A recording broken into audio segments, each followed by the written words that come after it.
what's an apatheist? And Yeah. how what's it mean for you, and how is it that you now call yourself an apatheist versus being a theist before? Yeah, that is a little bit of a joke, but as some of the blurbs about me have said, I pretty much consider myself an agnostic. But a very dear friend who has a website, it is probably the most complete, profound website about real history and truths about Mormonism, ran across that term the other day, and it's really, it comes from the word apathy, which is I don't really care if there's a God or not. You know?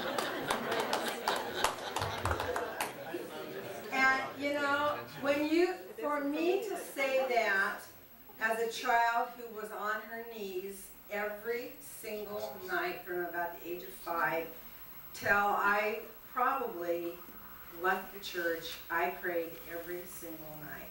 Now, many, many times I didn't think, you know, there was any answers, and it puzzled me, and it, you know, made me feel unworthy, but I was taught that I had to do that before I went to bed at night.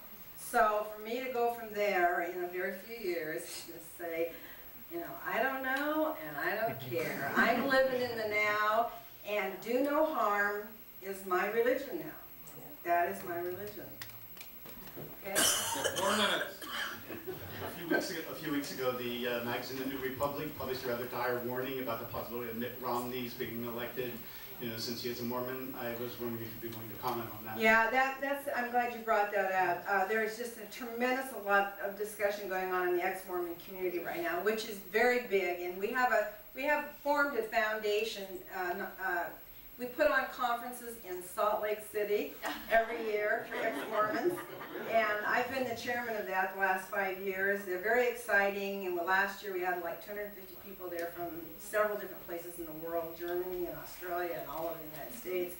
But regarding Mitt Romney, we've discussed that a lot. The dilemma is, he, as you know, probably if you've read it all, has done some major flips recently on some of his stuff. But the question is, as a Mormon, you take a vow in the temple, when you go to the temple, that you will give everything you have, energy, time, money, you know, it isn't said quite exactly that way, I should have brought that, but to the church. And your allegiance is to the church and the prophet. So the question is, when push comes to shove, and President Romney of the United States has to decide to do this because it's good for the country, or this because it's Mormon doctrine, what will he do? And the Mormons do believe that there will eventually be a theocracy in America. Part of their doctrine is that Christ will come, cleanse the earth, and it will be the Mormons in charge when it's all over. The direct line of authority that I talked about earlier, that priesthood authority, is here to bring that to pass. They believe, that's why Joseph Smith was running for president of the United States, because he believed that his calling was to run this country.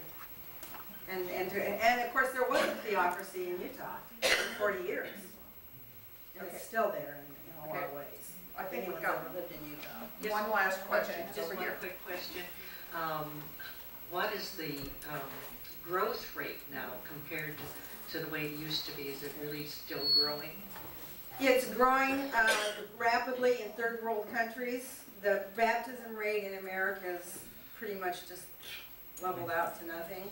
They don't tell you that. They constantly, and we read it in the press constantly, it is the fastest growing church in the world.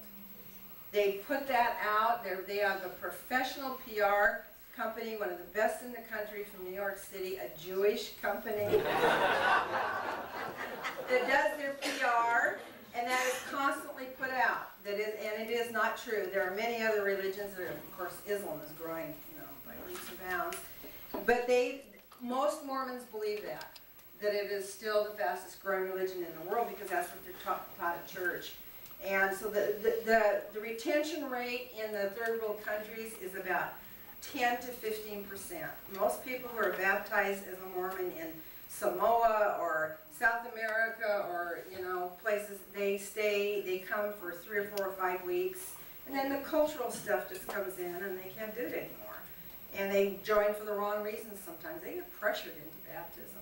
And then you have these white Mormon missionaries from America who are just enthralling to these people, you know. But the retention rate in third world countries is about 15%, and in America it's about 20%. But they don't, the other thing is they don't take your name off the records when you leave, like regular. Oh, that was the whole thing I was going to Yeah. talk about. No.